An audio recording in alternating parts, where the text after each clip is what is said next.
Hello students, आज हम discuss करेंगे फीटल मेम्ब्रेन्स। प्रीवियस क्लास में हम प्लेसेंटा के बारे में पढ़ रहे थे कि प्लेसेंटा कहाँ सिचुएटेड होती है और प्लेसेंटा किसे बोलते हैं, प्लेसेंटा किसके बीच में कम्युनिकेट करती है, कि मदर और फीटस के बीच में एक कम्युनिकेशन बनाती है प्लेसेंटा, जो न्यूट्रिशन और O2 एंड CO2 के एक्सचेंज में हेल्प करती है। नेक्स्ट अपन आज पढ़ेंगे फीटल मेम्ब्रेन्स, कि जो फीटस होता है उसको कौन कौन सी मेम्ब्रेन कवर करती है और वो फीटस जो है इंट्रा यूट्राइन लाइफ में कौन सी मेम्ब्रेन के अंदर प्रेजेंट रहता है। तो फर्स्ट बात करते हैं कि फीटल मेम्ब्रेन्स कौन कौन सी होती है। फीटल मेम्ब्रेन दो मेम्ब्रेन से मिलके बनी होती है। फर्स्ट इज़ आउटर मेम्ब्रेन, जिसे अपन कोरियन बोलती हैं। फर्स्ट है आउटर मेम्ब्रेन, जिसे अपन कोरियन बोलते हैं। सेकंड इज़ इनर मेम्ब्रेन, जिसे हम एमनियन बोलते हैं। अब कोरियन और एमनियन के बारे में अपन पढ़ते हैं कि कोरियन क्या है, कि ये इंट्रा यूट्राइन लाइफ के अंदर, यूट्रस के अंदर फीटस प्रेजेंट है। यूट्रस के अंदर फीटस प्रेजेंट है। इस यूटेराइन केविटी के चारों तरफ कौन सी लेयर है? साइटोट्रोफोब्लास्ट, जो कोरियोनिक लेयर बनाता है। ठीक है, कोरियोनिक लेयर बनाता है। और इसके जस्ट इनर की तरफ कौन सी लेयर होती है? एमनियोटिक मेम्ब्रेन होती है। इस एमनियोटिक मेम्ब्रेन में कौन सा फ्लूइड रहता है? एमनियोटिक फ्लूइड प्रेजेंट रहता है। तो प्रीवियस जब अपनी क्लास हुई थी तो उसमें अपन ने देखा था कि ब्लास्टोसिस्ट का जब फॉर्मेशन हुआ था, ब्लास्टोसिस्ट का फॉर्मेशन हुआ था, तो ये जो आउटर कवरिंग है, ये आउटर कवरिंग बना रही थी साइटोट्रोफोब्लास्ट की लेयर बना रही थी। साइटोट्रोफोब्लास्ट के जस्ट बाद में सिंसियोट्रोफोब्लास्ट की लेयर बनी थी। ठीक है, और अंदर की तरफ जो इनर सेल मास था, उसने ऊपर का जो एक्टोड्रम वाला पार्ट है, उसने क्या बनाया था? एमनियोटिक केविटी, और नीचे यॉक सेक बनाया था। ठीक है, अब इस एमनियोटिक केविटी में क्या बनता है? फीटस का फॉर्मेशन होता है। ठीक है, और यॉक सेक धीरे धीरे ऑब्लिटरेट हो जाता है। तो ये जो साइटोट्रोफोब्लास्ट की लेयर है, साइटोट्रोफोब्लास्ट की लेयर है, ये किस में कन्वर्ट हो जाती है? कोरियन के अंदर। तो कोरियन आउटर कवरिंग रहेगी और इनर कवरिंग है वो क्या रहेगी? Amniotic membrane, amniotic membrane. ठीक है, तो जो फीटस कवर्ड रहता है इनर लाइनिंग की तरफ तो एमनियोटिक मेम्ब्रेन और आउटर लाइनिंग की तरफ कोरियोनिक मेम्ब्रेन। बात करते हैं कोरियन की। It represent the remnant of chorion laevi and ends at the margin of the placenta. Placenta जो यूटेराइन केविटी में प्लेसेंटा जहाँ पर अटैच रहती है, तो ये प्लेसेंटा की ये जो आउटर कवरिंग है ये कहलाती है कोरियन। कोरियन यहाँ पे थिक रहती है, फिर धीरे धीरे ये क्या हो जाती है? थिन हो जाती है। और इसकी जो फिर इनर कवरिंग है वो होती है एमनियोटिक मेम्ब्रेन।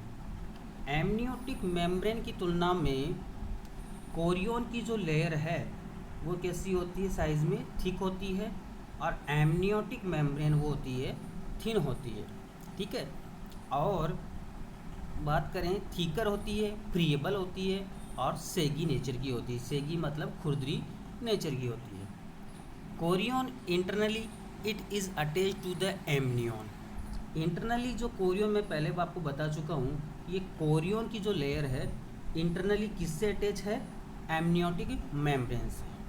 ठीक है, amnion by the loose areolar tissue and remnant of the primitive mesenchyme. और इसके अंदर क्या प्रेजेंट है? प्रिमिटिव मीजेनकाइम। एक्सटर्नली अगर बात करें, कोरियन जो है मैंने बताया साइटोट्रोफोब्लास्ट से में क्या बना होता है, तो इसके चारों तरफ कौन सी लेयर रहती है? साइटोट्रोफोब्लास्ट की लेयर रहती है। साथ में डेसिडुअल सेल, और जो डेसिडुअल सेल्स है कैप्सुलरिस और पेराइटलिस, ठीक है, इन दो लेयर से मिलके बनी होती है।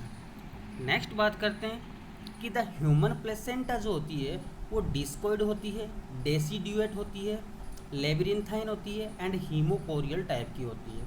हीमोकोरियल मतलब जो ब्लड मैटरनल ब्लड है वो प्लेसेंटा में प्रेजेंट रहता है। डिस्कोइड मतलब डिस्क शेप में होती है। डेसिड्यूल मतलब एक टाइम लिमिट होता है, उसके बाद में ये सेट आउट हो जाती है। टाइम लेम्प्रेंथाइन मतलब कॉम्प्लेक्स नेचर की होती है। एमनियन, नेक्स्ट जो इनर लाइनिंग एमनियन है उसकी बात करें तो it is the inner layer of fetal membrane. जो फीटस प्रेजेंट है उस फीटस की जो इनर लाइनिंग है वो क्या कहलाती है, एमनियन, और उसके आउटर लाइनिंग क्या कहलाती है, कोरियन। ठीक है। It internal surface is smooth and shiny. ये कैसी होती है, स्मूथ होती है एंड शाइनी होती है, चमकदार होती है। और कॉन्टेक्ट विद लिक्वर एमनी, लिक्वर एमनी मतलब इसके अंदर एमनियोटिक फ्लूइड के अंदर एमनियोटिक केविटी के अंदर एमनियोटिक जो मेम्ब्रेन है उसके अंदर कौन सा फ्लूइड रहता है, एमनियोटिक फ्लूइड प्रेजेंट रहता है।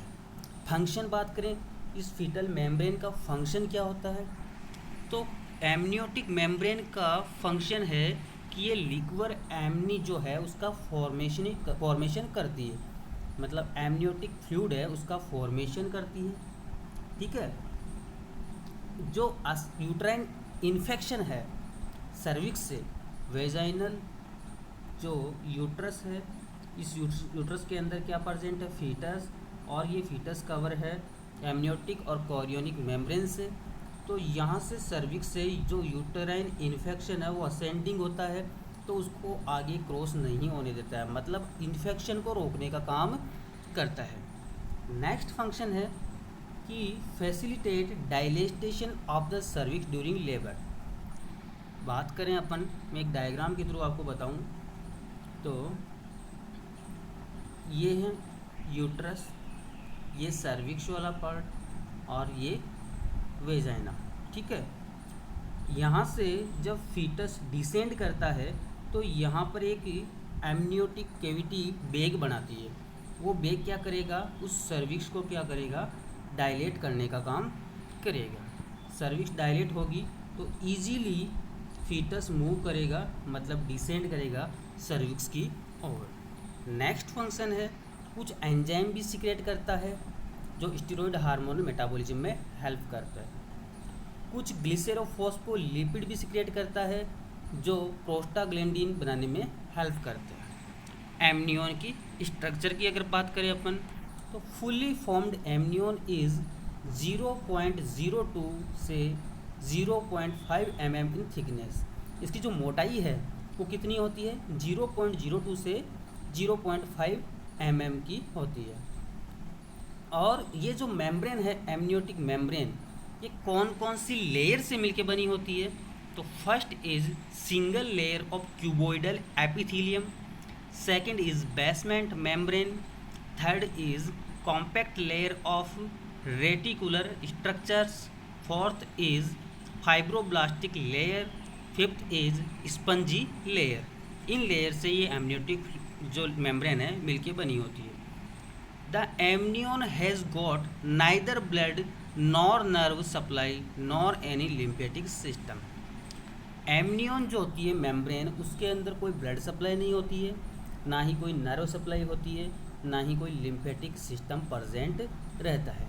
तो ये थी कोरियन और एमनियन जो फीटस को कवर्ड करती है, फीटस को एक सुरक्षा प्रदान करती है। फीटस को जो एमनियोटिक फ्लूइड सीक्रेट होता है वो एमनियोटिक मेम्ब्रेन से सीक्रेट होता है। उस एमनियोटिक फ्लूइड के अंदर फीटस क्या करता है, ईजिली मूव कर सकता है, और जो बाहरी जो आघात होते हैं, चोट होते हैं, उसे सुरक्षा प्रदान भी करने का काम करती है।